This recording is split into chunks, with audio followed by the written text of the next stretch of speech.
High বন্ধুরা, বিশে magic চ্যানেলে আমাদের আজকের বিষয় দশম শ্রেণীর ইতিহাসের সংস্কার বৈশিষ্ট্য পর্যালোচনা অধ্যায়। তাহলে বন্ধুরা, আমাদের প্রথমেই জানতে হবে এই সংস্কার কথাটির মানে কি। এই সংস্কার কথা অর্থ হলো মেরামত, যাকে ইংরেজিতে রিপেয়ার বলে। ধরো, কোনো একটা বাড়ি অনেক দিন কোনো মেরামত না করার ফলে কোথাও কোথাও ভেঙে গিয়েছে, তাহলে বন্ধুরা সেই বাড়িতে তো আর বেশি দিন থাকা যায় না। তাহলে সেই বাড়িটিকে আবার বাসযোগ্য করার জন্য কি করতে হবে না, আমাদের মেরামত করতে হবে। ঠিক তেমনই আমাদের সমাজেও কতকগুলি অন্ধকার দিক তথা কুসংস্কার বা কুপ্রথার প্রভাব ছিল বেশি। এই কুপ্রথাগুলি হলো সতীদাহ প্রথা, বহুবিবাহ প্রথা, বাল্যবিবাহ প্রথা। সমাজে অশিক্ষা বিরাজের ফলে একটা বদ্ধ পরিবেশের সৃষ্টি হয়েছিল, ফলে সমাজটা প্রতিনিয়ত পেছনের দিকে চলে আসছিল, অর্থাৎ পিছিয়ে পড়ছিল।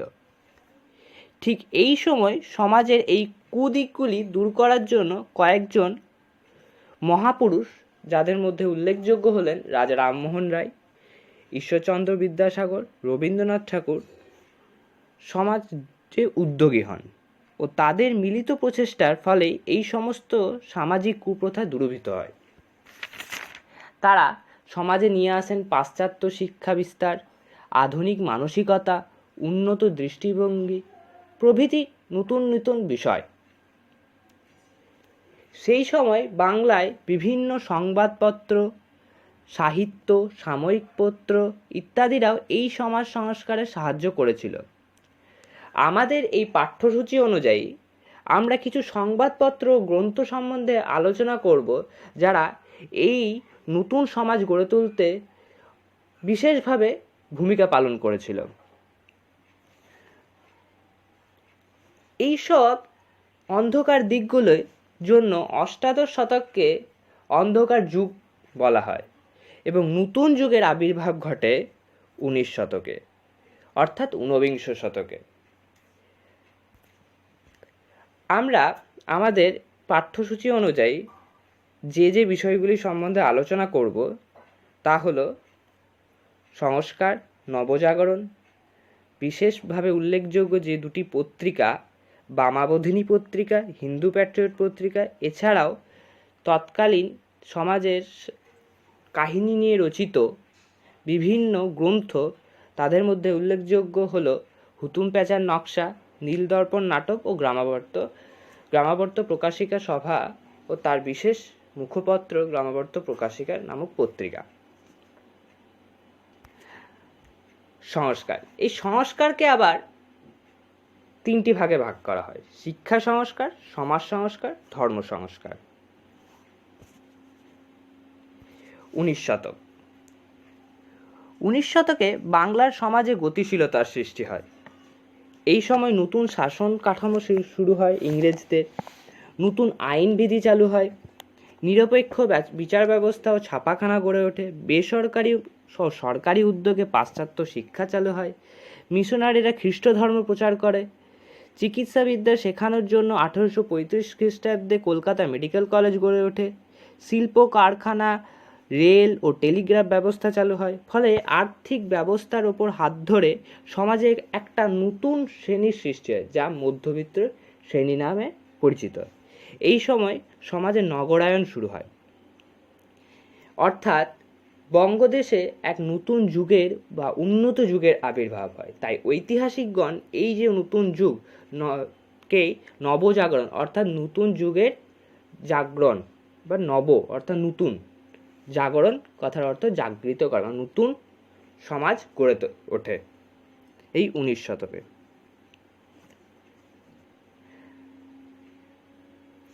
আমরা আমাদের পাঠ্যসূচি অনুযায়ী প্রথম যে পত্রিকা সম্বন্ধে আলোচনা করব তা হলো বামাবোধিনী পত্রিকা। 19 শতকের সামাজিক আন্দোলনের অন্যতম ছিল নারী কল্যাণ। এর জন্য যে সমস্ত পত্রিকা সবচেয়ে বেশি সোচ্চার হয়েছিল তার মধ্যে উল্লেখযোগ্য হলো বামাবোধিনী পত্রিকা। 1863 সালে বামাবোধিনী সভার মুখ্য পত্র ছিল এই পত্রিকা। এই পত্রিকার বামা শব্দের অর্থ হলো নারী, অর্থাৎ নারী বিষয়ক পত্রিকা। এই পত্রিকা প্রধানত নারী শিক্ষার বিস্তার, নারীদের মধ্যে শিক্ষার আলো জাগরণ করা প্রভৃতি বিষয় নিয়ে লেখালেখি হতো। এই পত্রিকার সম্পাদক ছিলেন উমেশচন্দ্র দত্ত। এই পত্রিকার প্রকাশে বিশেষভাবে সাহায্য করেছিলেন ক্ষেত্রমোহন, বসন্ত কুমার দত্ত প্রমুখ। এই পত্রিকা শেষ সম্পাদক ছিলেন আনন্দ কুমার দত্ত। বামাবোধিনী পত্রিকা বাল্যবিবাহ, অসম বিবাহ বা বার্ধক্য বিবাহের বিরোধিতা করে। 1870 সালে হিন্দু বিধবা নামে একটি প্রবন্ধ ছাপা হয় এই বামাবোধিনী পত্রিকায়। এর উদ্দেশ্য ছিল হিন্দু বিধবাদের প্রতি সমাজের নিষ্ঠুর ও বিকৃত দৃষ্টিভঙ্গির বিরুদ্ধে প্রতিবাদ। এই পত্রিকার প্রধান যে সমস্ত উদ্দেশ্য ছিল তা হল নারীদের মধ্যে শিক্ষার বিস্তার, বাংলার নারীদের মধ্যে সচেতনতা বৃদ্ধি করা, তাদেরকে শিক্ষা দেওয়ার একটা বিশেষ জায়গা করে তোলা, নারীদের অর্থাৎ বাঙালি নারীদের বিশেষত গৃহবধূদের মানসিক চিন্তাধারার উন্নতি ঘটানো, নারীদের মন থেকে কুসংস্কার দূর করা ও সঠিক জ্ঞান প্রদান করা। এছাড়াও এই পত্রিকায় শিক্ষা, শিশুর যত্ন, নারীর গুণাবলী প্রভৃতি বিষয় সম্বন্ধে লেখালেখি করা হতো। এরপর আমরা যে পত্রিকা সম্বন্ধে আলোচনা করব তারও এই আমাদের নতুন যুগ বা নতুন সমাজ গড়ে তোলবার ক্ষেত্রে বিশেষ ভূমিকা পালন করেছিল। সেটি হলো হিন্দু প্যাট্রিয়ট পত্রিকা। হিন্দু প্যাট্রিয়ট পত্রিকা, প্যাট্রিয়ট কথার অর্থ হলো দেশভক্ত বা দেশ সম্বন্ধে, অর্থাৎ তোমরা এর নাম শুনে বুঝতে পারছ যে এই পত্রিকা প্রধানত আমাদের তৎকালীন যুগে অর্থাৎ ইংরেজ শাসকরা ভারতীয়দের ওপর যে সমস্ত অত্যাচার বা বিভিন্ন আইনবিধি বেআইনি কাজ করত তা জনগণের সামনে তুলে ধরার প্রধান উদ্দেশ্য ছিল এই পত্রিকার করে। এই পত্রিকা 1853 খ্রিস্টাব্দে 6 জানুয়ারি প্রকাশ হয়। এই পত্রিকার মধুসূদন রায় নামে কলকাতার একজন ব্যাংকার প্রথম প্রকাশ করেন। সেই সময় পত্রিকার সম্পাদক ছিলেন গিরিশচন্দ্র ঘোষ।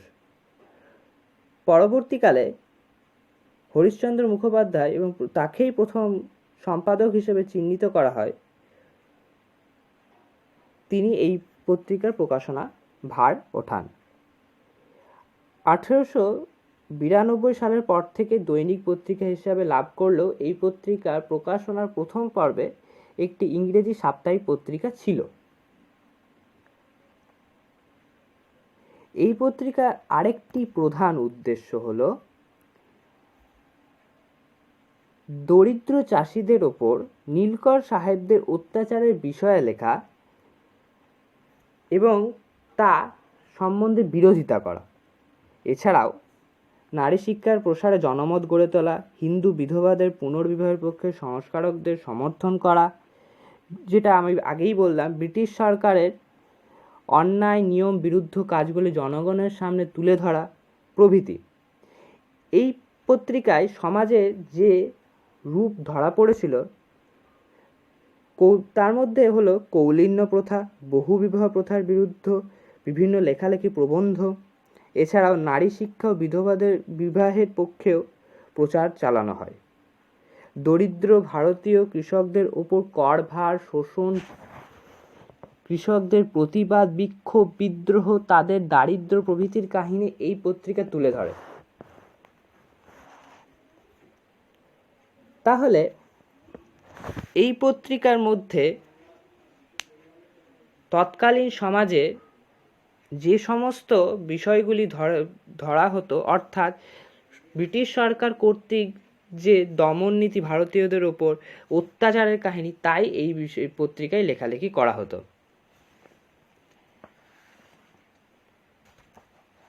এই পত্রিকার পর আমরা যে বিষয় নিয়ে আলোচনা করব তা হলো একটি গ্রন্থ, তার নাম হলো হুতুম প্যাঁচার নকশা। হুতুম প্যাঁচার নকশা অর্থাৎ নামটা শুনেই বুঝতে পারছো যে এটা এক ধরনের হাস্যরসাত্মক কাহিনী নিয়ে রচিত। এইটা হাস্যরসাত্মক কাহিনী নিয়ে রচিত হলেও এই গ্রন্থে প্রধানত আমরা যে বিষয়টা ধরা পড়ে সেটি হলো সমাজের বা তৎকালীন সমাজে বাবু কালচার, অর্থাৎ আমরা আগেই বলেছি 19 শতকের নবজাগরণের ফলে একটা নতুন সম্প্রদায়ের সৃষ্টি হয়েছে, মধ্যবিত্ত সম্প্রদায়। তারা কি করত? তারা ছিল পাশ্চাত্য শিক্ষার অধিকারী, সামান্য ধনী, অর্থাৎ সমাজে তাদের চেয়ে যারা নিচে, অর্থাৎ দরিদ্র চাষিদের ওপর, কৃষকদের ওপর তারা বিভিন্নভাবে অত্যাচার করত। এই কাহিনী তারই প্রেক্ষাপটে রচিত। কালীপ্রসন্ন সিংহ এটি রচনা করেন 1861 খ্রিস্টাব্দে। হুতুম প্যাঁচা কালীপ্রসন্ন সিংহের ছদ্মনাম এবং নকশা শব্দের অর্থ হল ব্যঙ্গাত্মক রসাত্মক কাহিনী। এই বই প্রধানত তৎকালীন সমাজের জমিদারদের দ্বারা সাধারণ মানুষের ওপর অত্যাচারের কাহিনী নিয়ে রচনা করা হয়। এছাড়াও একটি উল্লেখযোগ্য নাটক তৎকালীন সমাজে বিশেষভাবে, অর্থাৎ নীলকর চাষিদের ওপর যে অত্যাচার করা হতো তার কাহিনী নিয়ে একটি নাটক রচনা করা হয়। তার নাম হলো দীনবন্ধু মিত্রের নীলদর্পণ নাটক। 1807 খ্রিস্টাব্দে এই নীলদর্পণ নাটকটি রচিত প্রকাশিত হয়। এই নাটকটির মাধ্যমে শিক্ষিত মধ্যবিত্ত শ্রেণীর মধ্যে নীল চাষিদের প্রতি সহানুভূতির সৃষ্টি হয়। অর্থাৎ এই নাটকের মধ্যে যে চিত্র প্রকাশ পায় সমাজের, তা হলো বাংলার কৃষকদের এই সময় বিভিন্ন শোষণ, অত্যাচারের শিকার হতে হতো। ইচ্ছার বিরুদ্ধে তাদের নীল চাষ করতে বাধ্য করা হতো। অগ্রিম দাদন রাজি না হলে গরু ছাগল কেড়ে নেওয়া হতো, ঘরবাড়ি জ্বালিয়ে দেওয়া হতো, নীলের দাম বাড়িয়ে দেওয়া হতো। অর্থাৎ অবাধে দমন পীড়নিত, অর্থাৎ শোষণ চলত। পাশ্চাত্য শিক্ষার ফলে বঙ্গদেশে যে মধ্যবিত্ত শ্রেণী গড়ে উঠেছিল তার পরিচয় নাটকের কয়েকটি চরিত্রের মধ্য দিয়ে পাওয়া যায়। এরপর আরেকটি পত্রিকা, বিশেষভাবে উল্লেখযোগ্য পত্রিকা হলো গ্রামাবর্ত প্রকাশিকা সভা। হরিনাথ মজুমদার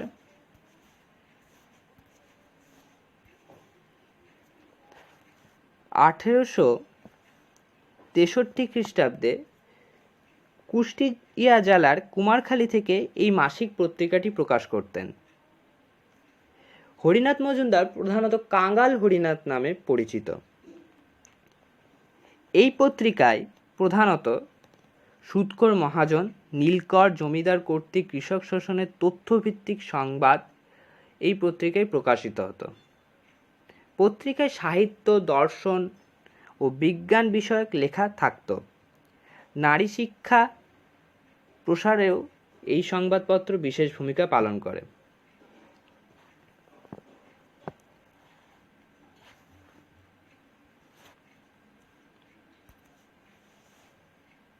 তো বন্ধুরা, এর পরের ভিডিওয়ে আমরা শিক্ষা সংস্কার সম্বন্ধে আলোচনা করব।